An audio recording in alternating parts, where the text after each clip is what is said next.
You know who's the absolute worst? Ted Cruz. And you know how I know, besides the fact that I have 2 ears and 2 eyes? Because even other Republicans hate him. His colleagues. Just as a human being in general. Former Speaker of the House John Boehner literally called Cruz Lucifer in the flesh. I have Democrat friends and Republican friends. I get along with almost everyone, but I have never worked with a more miserable son of a in my life. And another Republican representative, Peter King, added, maybe he gives Lucifer a bad name by comparing him to Ted Cruz. Oh, God, I love that story so much. Look, I, of course, have no love for either of those guys, but it just goes to show Ted Cruz isn't liked among Democrats, certainly, but he's also certainly not liked among Republicans, at least Republican legislators. But he might have some internal polling telling him that he isn't liked among Republican and Democratic voters in his state of Texas as well, because he's clearly getting spooked in his race against Democrat Beto O'Rourke for the Senate. So much so that he's resorting to dirty tactics like this. This is a tweet from a constituent in Austin, Texas. Received this for my 88-year-old grandma. Says it's a summons from Travis County, but is actually asking for money for Ted Cruz. At Ted Cruz, did your campaign authorize this? Is this even legal? Shame on you. That's one more Beto O'Rourke voter. And then attaches a photo of the mailer, which, as you can see, looks like it's an official government summons, and it was clearly sent to an elderly voter. The Cruz campaign confirmed to Newsweek that it has sent out hundreds of thousands of those mailers, saying the campaign has received only a few complaints from people confused by the letter's provenance.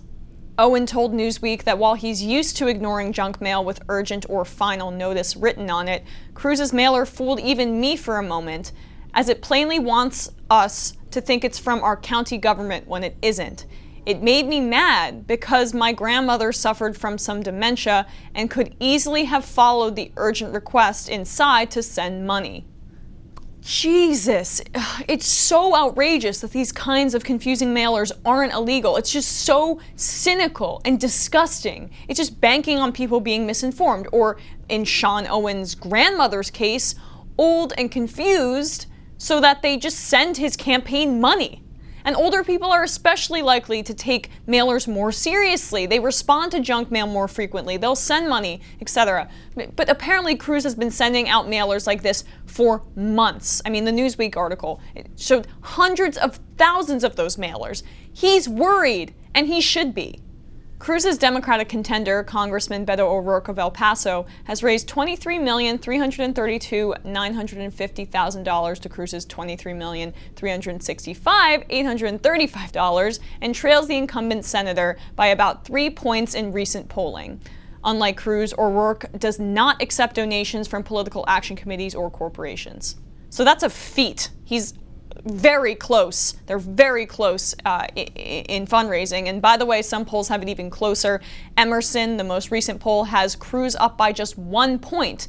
The RCP average is 3.2 points, but that's taking into account polls that go back to April. I think it's getting really close.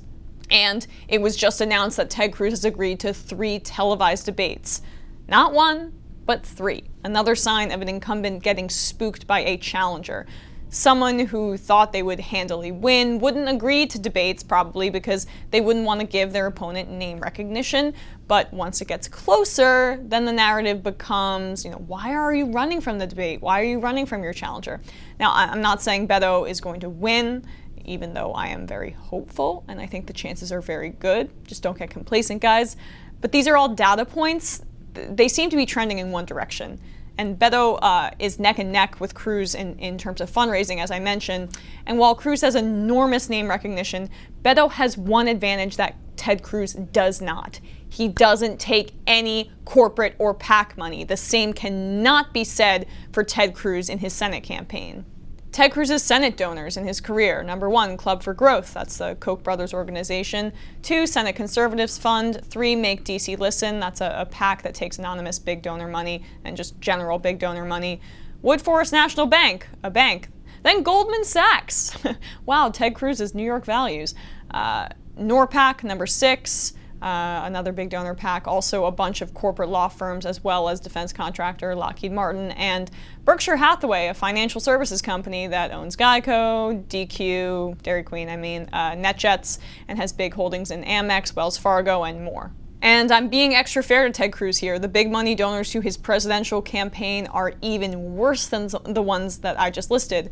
One guy is clearly bought and so obviously unlikable and swarmy, and the other guy is clearly unbought, at the very least. That's grassroots, and Cruz knows it, which is why he's using shady tactics like those mailers and why he's running desperate ads like this one.